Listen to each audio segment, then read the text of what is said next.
पिछले एपिसोड में हम लोगों ने केतु जी की बात की थी और आज हम बात करेंगे राहु जी की। जैसा कि आपको सबको पता है कि स्वर भानु को जब दो हिस्से कर दिए गए थे तो केतु जी जो हैं वो धड़ हिस्सा है और राहु जो है तो चेहरा और ऊपर का हिस्सा है। तो अब इसके पास सारी ही इंद्रियां हैं और बहुत सारा दिमाग है। ये एक बहुत इंटेंस एनर्जी है। ये और केतु के पास वो क्षमता है कि ये सूर्य और चंद्रमा को भी ग्रहण लगा सकते हैं। तो आइए समझते हैं इनको और इनकी प्लेसमेंट हमारे 12 घरों में किस तरह से प्रभाव डालती है और हम उसको किस तरह से थोड़ा सा अपने फेवर में ले सकते हैं। नमस्कार, अंजनी स्पीक्स में आपका स्वागत है और आज हम बात करेंगे राहु जी महाराज की। तो जैसा कि हम लोगों ने सभी जानते हैं कि राहु एक बहुत इंटेंस एनर्जी है। इसकी कोई फिजिकल आइडेंटिटी नहीं है, लेकिन फिर भी ये इतना पावरफुल है कि ये सूर्य और चंद्रमा को भी ग्रहण लगाती है।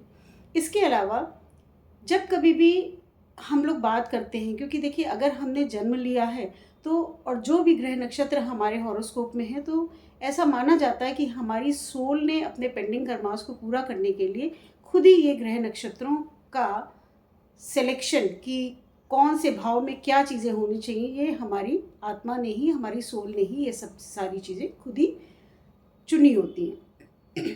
तो राहु आपके जिस घर में भी है, यानी कि उस पर्टिकुलर हाउस से रिलेटेड आपके कुछ पेंडिंग कर्मास हैं, क्योंकि राहु वो एनर्जी है कि उस हाउस से रिलेटेड चीज़ों को ज़्यादा से ज़्यादा वो लेना चाहता है या उस फील्ड में वो ज़्यादा काम करना चाहता है। राहु है क्या?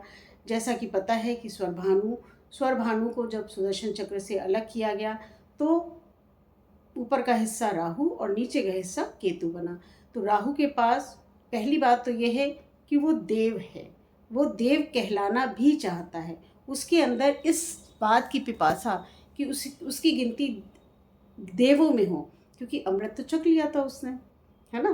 तो इसलिए वो ऐसा कुछ कर देना चाहता है कि उसको पहचान मिले, वो उस तरह से ही पूजा जाए, जाना जाए, उसकी आइडेंटिटी, उसकी रिकग्निशन वैसी ही हो जैसे सूर्य चंद्रमा की होती है या बाकी ग्रहों की होती है। तो सबसे पहली बात यह है कि एक जो फीलिंग है इनकम्प्लीटनेस वो है, और उसको फुलफ़िल करने के लिए 3 चीज़ें हमें देखनी होंगी। 3 चीज़ें, राहु किस घर में है, इट मीन्स किस भाव में है, राहु किस राशि में है और राहु किस नक्षत्र में है।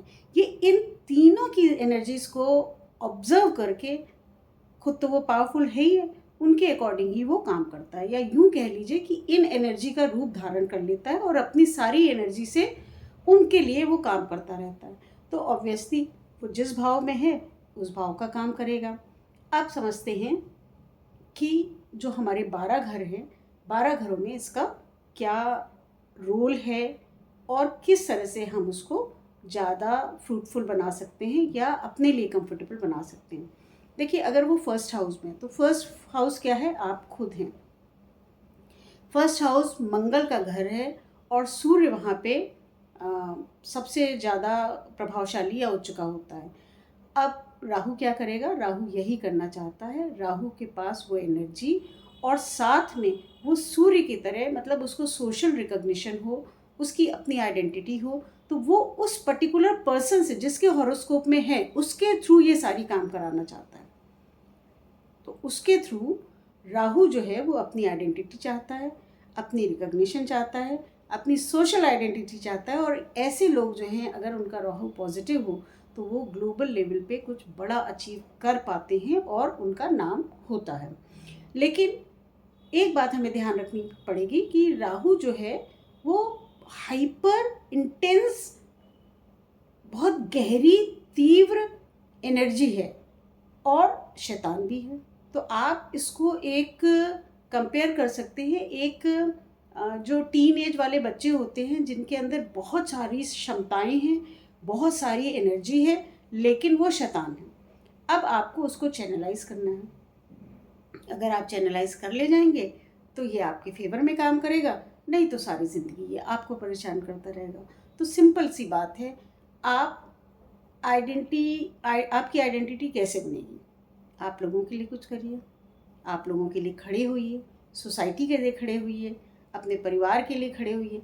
जितना ज़्यादा आप लोगों के लिए खड़े होंगे, जितना ज़्यादा आपका नाम लिया जाएगा, उतना राहु सेटिस्फाइड होता जाएगा और वो और भी ज़्यादा आपके लिए अच्छा काम करता जाएगा। Got it?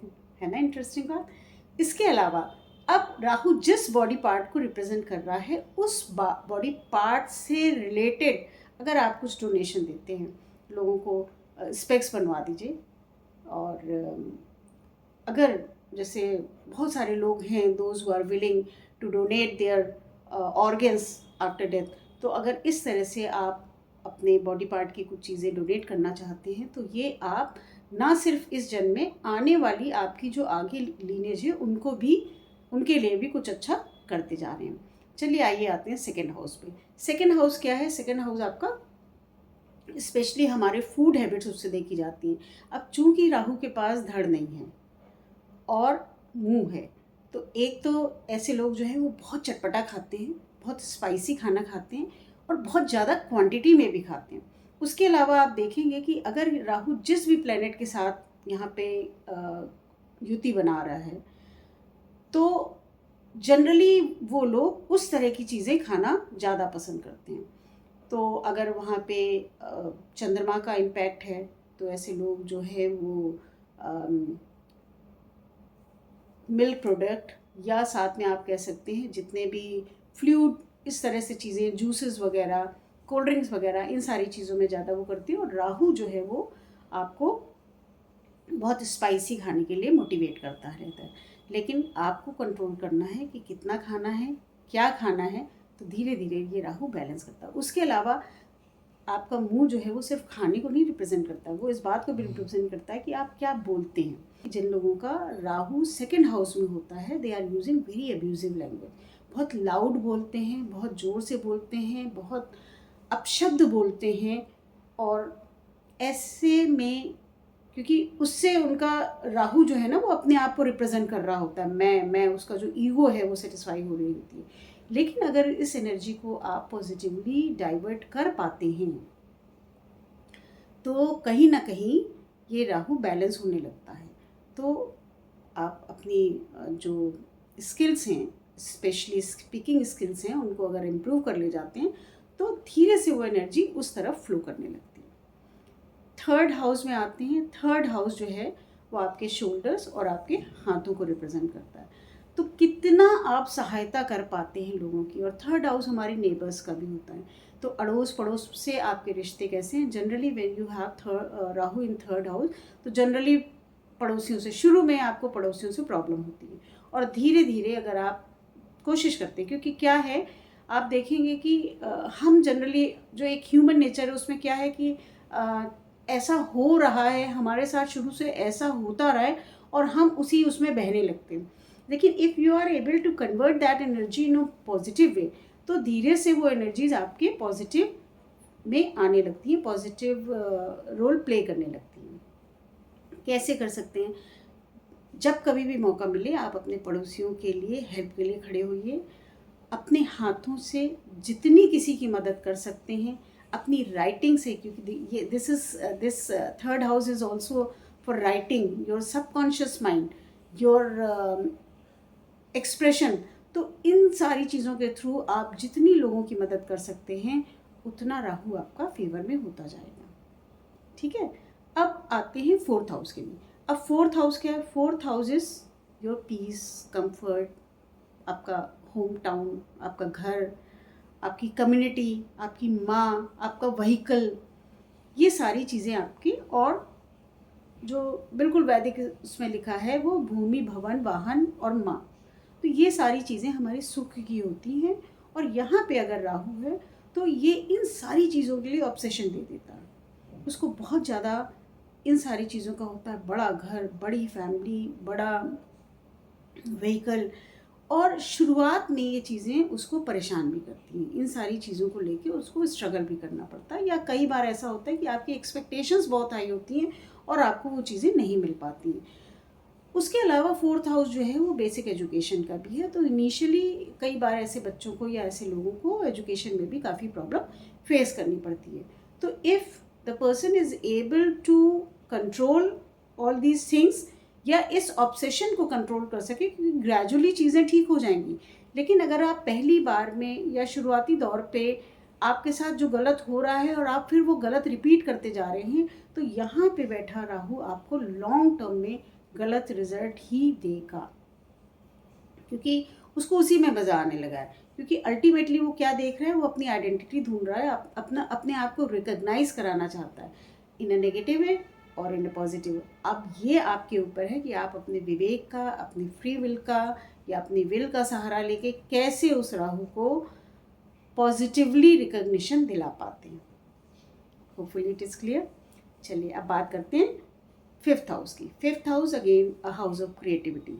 Fifth house is for romance, for your intelligence. तो इन सारी चीज़ों का इस्तेमाल, देखिए अगर जो भी आपके रिलेशनशिप है आप उसमें फेयर रहिए। उसमें अगर आप फ्रॉड कर रहे हैं तो कहीं ना कहीं गलत है, क्योंकि होता ये है कि आपने जो भी अब जो आपका ये बर्थ है तो आपने कुछ चीज़ें कंप्लीट करने के लिए की हैं, क्योंकि आपके पेंडिंग कर्मा है। अगर आप वो कंप्लीट नहीं कर रहे हैं तो again you have to come to complete this things. तो बेस्ट ये है कि आप उनको कोशिश करके अभी ही कंप्लीट करिए और कंप्लीट भी अच्छी तरीके से करिए, ताकि आने वाली जनरेशन या आपका जो लीनियज है वो इन सारी चीज़ों को सफ़र ना करें। क्योंकि जब हम कहते हैं ना, ये जो पितृ ऋण और पितृ दोष वाली चीज़ें होती हैं, इसको बस सिंपल तरीके से इस तरह से समझिए, जैसे हमारे पेरेंट्स की जो प्रॉपर्टी है वो क्या है, वो प्रॉपर्टी अल्टीमेटली बच्चों पे आनी है। तो इसी तरह से उनके दोष, उनकी कमियां, उनके पाप का इफ़ेक्ट भी बच्चों पे ही आना है। तो आप ऐसा कुछ मत करिए जो आपकी आने वाली जनरेशन को कुछ ऐसा सफ़र करना पड़े। ठीक है, तो यहाँ पे क्या है, आपको अपने रिलेशनशिप के साथ बिल्कुल फेयर रहना है। धोखाधड़ी या किसी भी तरह का गलत काम मत करिए। उसके अलावा आप अपनी क्रिएटिविटी के लिए इन अ वेरी पॉजिटिव वे, कई बार ऐसा होता है कि जैसे आजकल है एआई वगैरह की चीज़ें, this is all the part of creativity and this is also part of Rahu.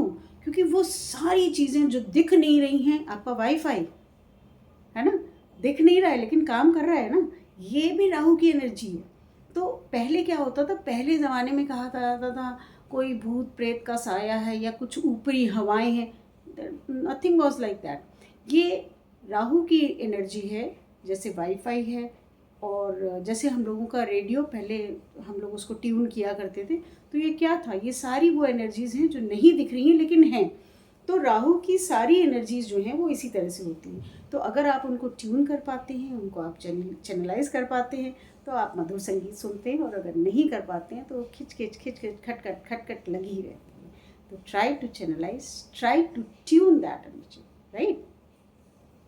हम सिक्स्थ हाउस में आते हैं। अब सिक्स्थ हाउस जो है वो बहुत इम्पॉर्टेंट पार्ट है।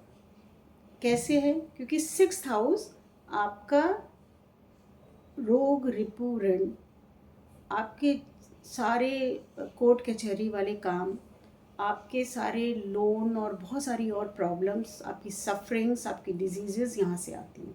अगर राहु यहाँ पे है तो ये जो एक्सेस है वो बहुत इंपॉर्टेंट एक्सेस है, क्योंकि इसका कनेक्शन 12th हाउस से हो रहा है। अगर राहु यहाँ है तो केतु 12th हाउस में, तो केतु का जो 12th पोजीशन है that is very good, because ultimately that is मोक्ष कारकम। तो यहाँ पे आप क्या करें, ऐसे लोगों की जो इन परेशानियों में हैं, अगर उनको मदद कर रहे हैं तो आपका राहु सेटिस्फाई हो रहा है। और उसकी ईगो जो है वो इस बात में बहुत सेटिस्फाई हो रही है कि अरे किसी का मसला उसने सॉर्ट आउट कर दिया, या किसी को अदर वेज में हेल्प करा के सेटिस्फेक्शन दे दिया। तो इस तरह से राहु जो है वो अल्टीमेटली आपको पॉजिटिव रिजल्ट देने लगता है। सेवेंथ हाउस है आपकी पब्लिक डीलिंग, सेवेंथ हाउस है आपका पार्टनरशिप, सेवेंथ हाउस है आपका स्पाउस। अब जनरली ऐसा होता है, ये कहा जाता है कि सेवन्थ हाउस में अगर राहु है, तो देखिए सेवन्थ हाउस में अगर राहु है तो पहली बात तो ये है कि no need to blame your partner, क्योंकि आपने ही चूज़ किया है। और कई बार यहाँ पे बैठा राहु, कई बार नहीं, मोस्ट ऑफ द टाइम यहाँ पे बैठा राहु जो है वो आफ्टर मैरिज आपको बहुत अच्छी हाइट दिलवाता है। Height in the sense recognition, name, fame, prosperity या सोशल आइडेंटिटी आपको दिलाता है।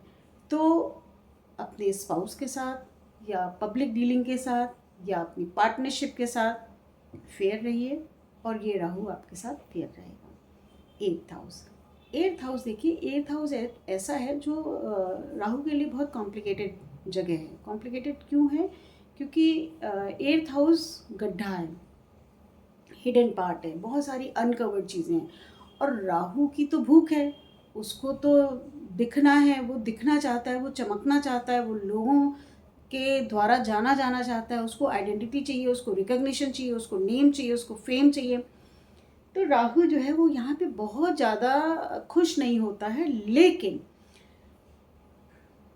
जब कभी भी राहु यहाँ पे है तो ऐसे लोगों का रिसर्च और वो कुछ ऐसी चीज़ें अनफोल्ड कर देते हैं, डिस्कवर कर लेते हैं या लोगों के सामने ला पाते हैं जो पहले अभी तक नहीं आई होती हैं। तो इस तरह से ये क्योंकि इस तरह से ही राहु सेटिस्फाई होगा ना, उसको रिकग्निशन मिलेगी through that person, that person invented और डिस्कवर्ड और अनफोल्ड दिस लॉ या दिस वट एवर थ्योरी। तो इस तरह से राहु जो है वो यहाँ पे बहुत सेटिस्फाई होता है। तो आप, और एक बात और है, ये जो है हमारा बॉडी पार्ट में, ये हमारा 8th हाउस जो है वो हमारे उन ऑर्गन्स को शो करता है, जैसे हमारा ब्लैडर, हमारा यूरिनरी ट्रैक्ट। तो अगर ऐसी स्पेशली जो अंडरग्राउंड जगह होती हैं तो वहाँ पे आप कुछ प्योरीफायर लगवा पाते हैं या वहाँ पे कुछ इस तरह की चीज़ लगवा सकते हैं जहाँ जिससे वहाँ पे सफोकेशन कम हो, वहाँ पे एग्जॉस्ट लगवा दीजिए या कुछ इस तरह का काम करा पाते हैं। या अगर वो बहुत अंधेरे में है और वहाँ पे रोशनी का इंतज़ाम करा पाते हैं तो कहीं ना कहीं राहु सेटिस्फाई होता है।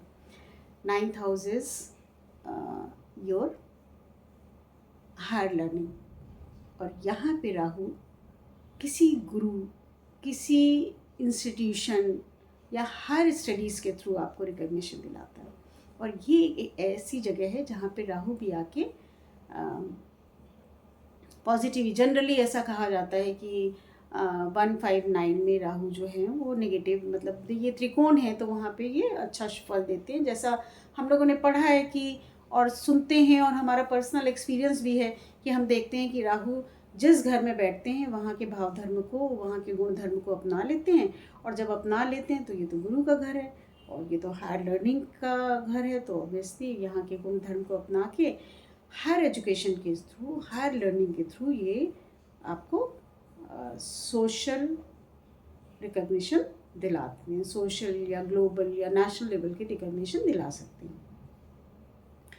10th house, 10th house Rahu के लिए बहुत अच्छी प्लेसमेंट मानी जाती है क्योंकि 10th हाउस जो है वो हमारे हॉरोस्कोप में जो है वो सबसे ऊंचाई वाला घर है। और वहाँ पे अगर राहु है तो वो राहु अपने आप को काफ़ी एग्जॉल्टेड, काफ़ी हायर मतलब पॉजिटिव एनर्जी के साथ अपने आप को महसूस करता है। और बहुत सारे लोग जो बहुत सारे काम ऐसे हैं, कॉम्प्लिकेटेड काम हैं जिनको लिए उनको लगता है कि अरे कैसे होगा, तो 10th हाउस वाले राहु कहते हैं अरे हो जाएगा, they can manage, they can do. तो 10th हाउस में राहु जो है कई बार पॉलिटिकल लीडर्स का होता है और जो इंटरनेशनल लेवल पे बहुत नेम फेम दिलाने वाला काम है वो 10th हाउस का राहु कर पाता है। अब देखते हैं 11th हाउस। 11th हाउस जो है ये हमारा गेन का हाउस है और यहाँ पे राहु जो है बैठा है तो वो बहुत ऑब्सेस्ड है कि ज़्यादा से ज़्यादा उसको फ़ायदा मिल जाए और क्विक फ़ायदा मिल जाए। लेकिन ये राहु का पॉजिटिव साइड नहीं है। अगर वो बहुत जल्दी से किसी चीज़ का फ़ायदा लेना चाहते हैं या अनफेयर तरीके से लेना चाहते हैं तो this is not a good combination और गुड पोजीशन फॉर राहु। हालांकि 11th हाउस में बैठा राहु बहुत फ़ायदेमंद है, लेकिन ये फ़ायदा या ये रिकग्निशन या ये लाभ, क्योंकि ये लाभ स्थान है, अगर ये चैनलाइज होगा, प्रॉपर तरीके से होगा तभी ये लॉन्ग टर्म होगा, वरना राहु जितने झटके से फ़ायदा दिलाएगा उतने झटके से ही आपको नीचे गिरा भी देगा। तो आप, सिंपल सी बात है कि सही रास्ते पे चलिए। और जैसा मैं बार बार कह रही हूँ कि राहु एक बहुत हाईली एनर्जेटिक शैतान बच्चे जैसा है, तो अगर आप उसको कंट्रोल कर ले जा रहे हैं, आप उसको समझा पा रहे हैं कि नहीं ये गलत है, हमें ऐसे इस रास्ते पे चल के ये काम नहीं करना है, तो वो अल्टीमेटली एनर्जी तो उसके पास है ही है, पावर उसके पास है ही है, तो अल्टीमेटली वो सही चीज़ों से आपको जब चीज़ें दिलाएगा तो वो not only that will be beneficial for you but it will be good for your lineage और आगे वाली जनरेशन्स के लिए भी। फाइनली 12th हाउस है आइसोलेशन, 12th हाउस है मोक्ष, 12th हाउस है हॉस्पिटैलिटी, हॉस्पिटल को शो करता है, फॉरेन लैंड को शो करता है। अगर यहाँ पे राहु है तो ऐसे लोगों का फॉरेन सेटलमेंट बहुत इजी होता है। और राहु वैसे तो किसी भी हाउस में है तो वो अपने कल्चर से, अपने देश से, अपनी संस्कृति से कुछ डिफरेंट या अलग तरह के लोगों के साथ हमारा इन्वॉल्वमेंट करा देता है। तो अगर 12th हाउस में राहु है तो आप अपने देश से, अपने कल्चर से कहीं बाहर जाके या अलग तरह के लोगों के साथ रह के ज़्यादा नेम फेम रिकग्निशन अपना ले सकते हैं। तो यहाँ पे बैठा राहु जो है वो फॉरेन लैंड या फॉरेन सेटलमेंट को बहुत शो करता है। उसके अलावा अगर ये पॉजिटिव है और नेगेटिव है तो देखिए 12th हाउस ही जेल का भी है। तो हमें शुरू से अगर आपके पास इस तरह की चीज़ें हैं या आपका चार्ट कहीं कुछ ऐसा है तो बहुत बचपन से बच्चे को मॉरल वैल्यूज़ और सही दिशा समझाना ज़रूरी है, क्योंकि इन एनर्जीज़ को, और देखिए ऐसा कुछ नहीं है, अगर ये विवेकानंद थे या हिटलर, ये गांधी थे या गौतम, अल्टीमेटली सभी के हॉरोस्कोप में यही 9 प्लैनेट्स होते हैं। ऐसा तो है नहीं किसी के उसमें कोई एक्स्ट्रा आ जाते हैं। उनकी प्लेसमेंट क्या है, उनको कैसे चैनलाइज किया गया है, असली बात इसकी है। तो डरिए नहीं, किसी भी प्लैनेट से नहीं डरिए। जैसे आप और हम हैं, ये प्लैनेट्स भी उसी तरह से रोल करते हैं। जैसे हम अपना नाम बदनाम होना नहीं करना चाहते या होने नहीं देना चाहते, वैसे ये प्लैनेट्स भी अपने आप को डिफेम नहीं होने देना चाहते हैं। तो बस आप उनके लिए कुछ ऐसा करिए जिससे इनको अच्छी रिकग्निशन मिले और आने वाली जनरेशन्स भी इसी का फ़ायदा उठा सकें। So that's it for today.